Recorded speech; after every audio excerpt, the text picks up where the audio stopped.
If you've been practicing magic and have been involved in the occult culture and study for maybe 5 to 10 years, then you've probably noticed, you've had to have noticed the same thing that I've noticed, and that a lot of people are noticing. Literally millions of people are waking up. Their eyes are opening to the magical reality. It's not just around us, but that we can grab and shape and mold and use to our advantage. So as people are gravitating towards this powerhouse of black magic, the question that I find coming up over and over and over again is, where do I start? Now, if you've just barely started coming into magic, or maybe you've been studying it, but you haven't actually put it into practice yet, this might be your biggest question. Where do I start? Well, one of the things you need to know is that magic is not necessarily an initiatic system where you don't necessarily have to go to somebody who can sign off and say that you know enough to receive a book that you might need or specific instructions on rituals. Those days are gone, thanks in a large part to the work that I've been doing and the work that others who have come on to become a living God or have started their own movements across the world on different platforms have done. Bringing attention to this subject, bringing people's focus to these ancient gods and to this ancient power. Now, one of the greatest strengths of black magic in particular, in the left-hand path, is that there really is no right or wrong way to do it. There are ways that will get results, and there are ways that maybe don't get as good results.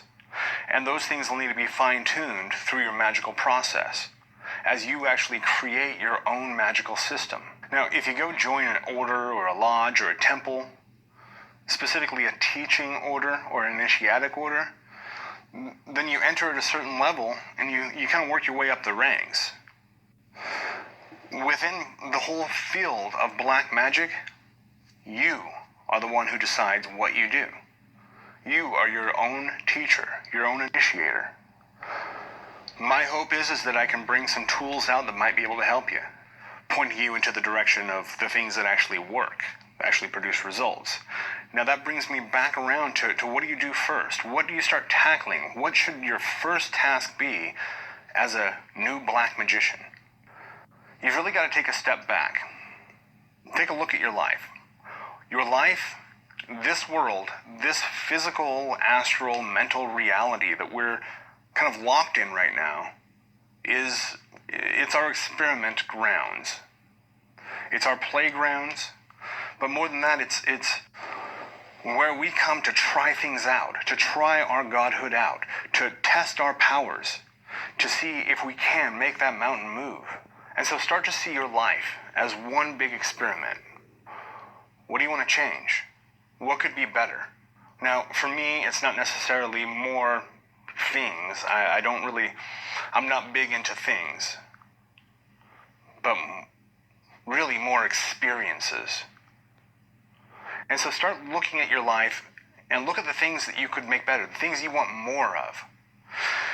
I would caution that you keep your intention positive, meaning that, well, I don't want a wife that nags me, complains, and never appreciates anything that I do.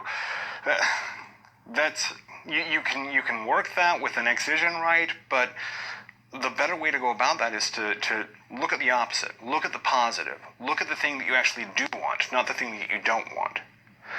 And then drive your magic from there. So in general, you just take a stock or an inventory of your life, of your reality as you see it. And you're going to start identifying pretty quickly the things that need to change. Now, you probably already have a few really big goals in mind.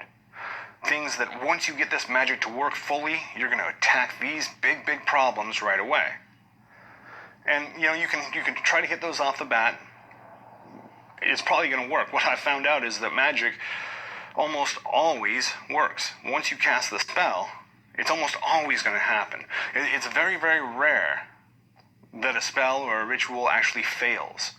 Most of the time, we're just not aware of its success, or its success doesn't come in a timely enough fashion for our sensibilities.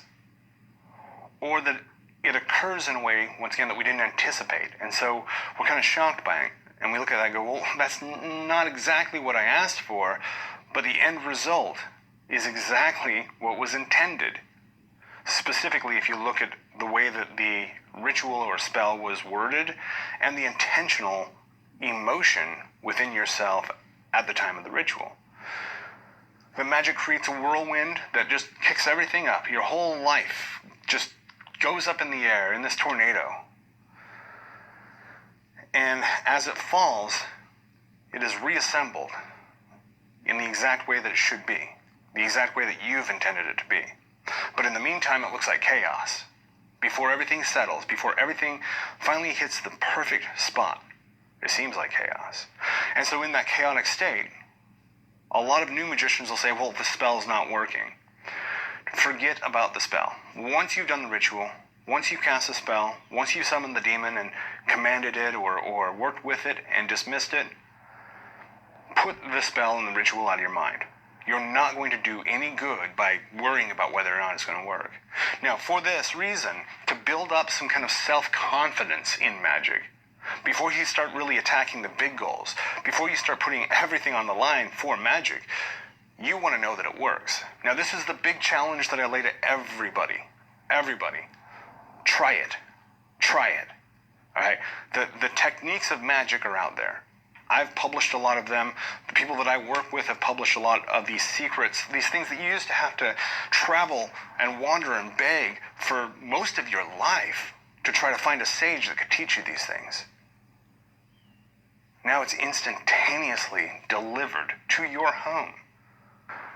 So take a look at the things that you want to achieve, and maybe find a few things that would be fun. This is one of the keys that I've found in my own personal magical work, and actually kind of in life as a whole. If it's fun, then it's not work, and there's no worry. There's no fear, there's no doubt. It seems like it's almost impossible to smile and to feel fear and doubt at the same time. And when you're engaging in magic, really in a core level, it's fun. It is the funnest thing that you'll ever do. Once you learn how to make it click, you can then travel anywhere that you want instantaneously using soul travel. You can summon up beings in front of you, demons or angels or elemental spirits, have conversations with them, learn from them, and even get them to work in your behalf in this world or in the other worlds. You can use methods of divination to know anything instantly. And then there's all sorts of different spells, rituals, and rites that you can learn through different pathworking courses, through different grimoires. There's a wealth of information. And so take some of the goals in your life that you think would be fun to achieve. Maybe not something that you need, but something that would be fun to manifest. The element of fun takes away, once again, that fear and doubt. Because if it doesn't happen, well, you just didn't have as much fun.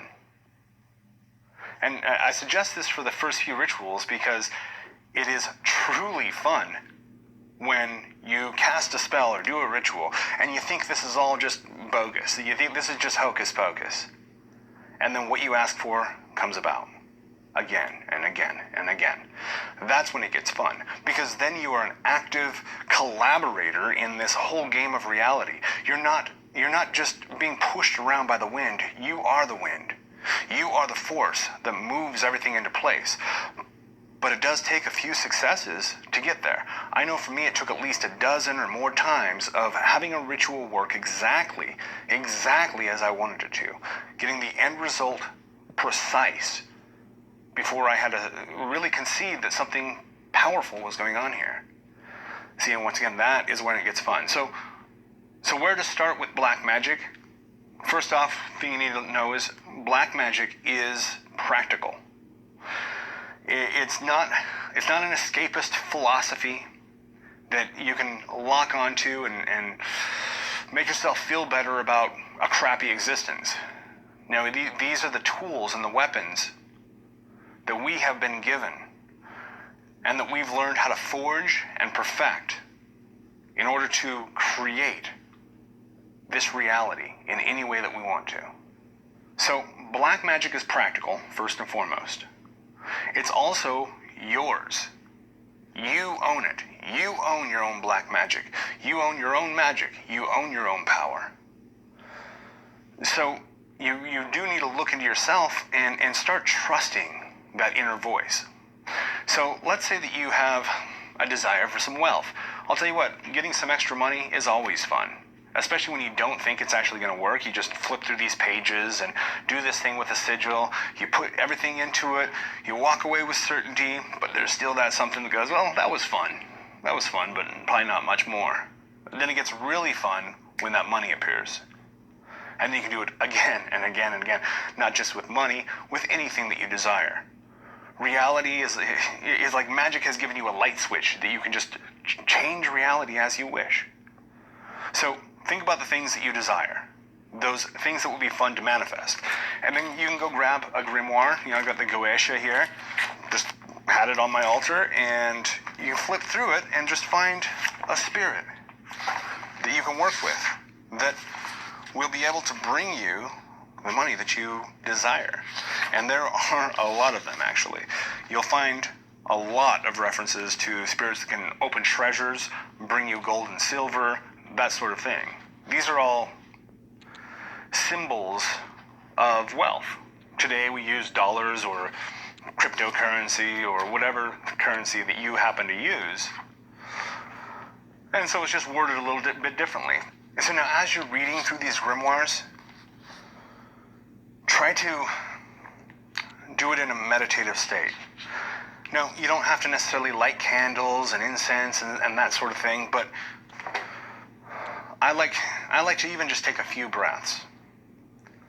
Clear myself, focus myself, really get that mindfulness engaged. And then I can sink into the crossroads, which is really both within and without at the same time.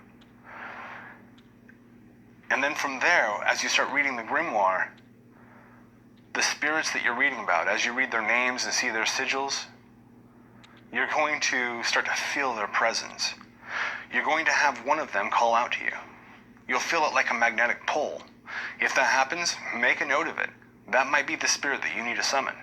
If it has nothing to do with the goal that you're trying to manifest, that's fine. Write it down, make a note of it. Maybe call in some other time. Or call that spirit right away. Once again, this is your magic. Have fun with it. And so once you've found a spirit that you want to work with, then you can do a simple sigil charging. Now, I've got all sorts of newsletters that I've written about sigil charging. It also appears in many of my courses because it is a cornerstone foundational skill. If you can charge a sigil, you can perform just about any kind of magic. And it is super, super easy to do. So sigils literally are the gateways, not just the gateways that the spirits can use to come here, but also the gateways that we can use to open ourselves to them. And so what you're really going to be doing is making a list of the things that you're going to change, manifest, or destroy in your life. You're going to look at your reality as a god. You're not subject to any of this, but it is subject to you. And then just start plucking away at them one at a time. Once again, start with the fun ones.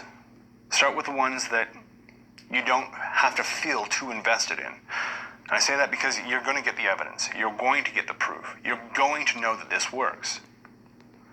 It's a lot easier to do that if you're not pacing around wondering when it's going to work, because everything in your life is hinging upon this ritual working. You will get to the point that despair is actually going to be helpful. It's going to help act as a battery to power your rituals sometimes when you absolutely need it to. When your head is on the chopping block, you're going to find a reservoir of dark power that you can then push towards your goal. But if we're coming back to the idea of what do I do first as a black magician? What are your first steps? Start studying, read everything you can get your hands on, and then start practicing. As you study, practice alongside with it. And start chipping away at that list, making your life more perfect than it was before. And then you can stand back and reevaluate, taking stock of everything again, and seeing if you can take it up one more rung higher. There is no limit to the amount of joy that you can experience.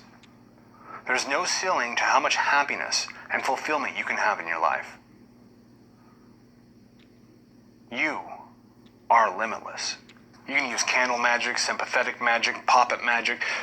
There are a million different types of magic that you can use. They all are composed of the same building blocks magically. They still have the same fundamental mechanisms behind them that make them work, but it's just different ways of approaching the same power. So find the one that works for you and start playing with it. Playing is, again, one of the words that I think you need to really instill in this. There are too many really good black magicians out there, truly powerful sorcerers, who are having such a hard time manifesting things because they're taking it too seriously. They're not playing with it. That's one of the greatest things that I think I've realized lately, is that this is all a game. It's all malleable. And even though you will have circumstances where your life is on the line, or the things that you care about, the things that keep you alive are threatened, and in those moments you can use magic to push the tides in whatever direction you want to. Once again, you're in control as soon as you take control. So that's my rambling answer. That's my, let's throw out some philosophy and talk about the different angles of this answer. When Timothy and I innovated this completely new way of disseminating magical information through the internet, through video, through these video courses accompanied by books, we basically have everything that you could need to succeed in magic. And we put it all under one roof. I'm doing this for a reason, for a very clear reason. These are the things you need. So if you're just starting out with magic, while you're playing with different rituals and making fun little things happen in your life, I also encourage you specifically to check out my Mastering Evocation training course. Now, I'm referencing this particular training course for you because communicating with, contacting, summoning forth, and getting in league with these spirits, these ancient ones, it is the most powerful thing that you can do. And it is going to be the game changer for you.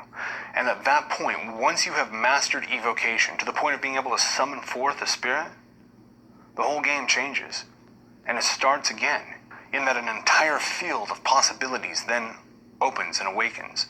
So if you haven't yet, check out my Mastering Evocation training course. That's at balg.co/masteringevocation.